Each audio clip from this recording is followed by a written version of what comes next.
ஆண்ணே என்னடா 8:30 மணி பஸ் போறதுக்குள்ள தூங்கிட்ட? அசதா இருந்துச்சு, அதான் தூங்கிட்டேன். உள்ள வாண்ணே. போ. ஏண்டா சின்னவனே, ஆ? மதனி உன்னை வஞ்சாலாமே?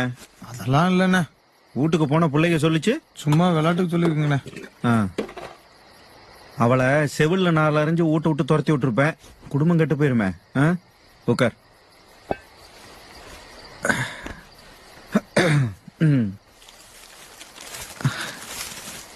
வரும்போது கருப்புசாமி பரோட்டா கடை வழியா வந்த உன் ஞாபகம் வந்ததுடா.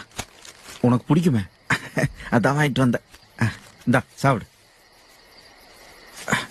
சாப்பிடு. டேய், நம்ம எல்லாம் ஒரே வயித்துல பிறந்தவங்க. அவளுகெல்லாம் வேற வேற வீட்டுல இருந்து வந்தவளுக. நம்ம பாச அவளுக்கு தெரியாதுடா.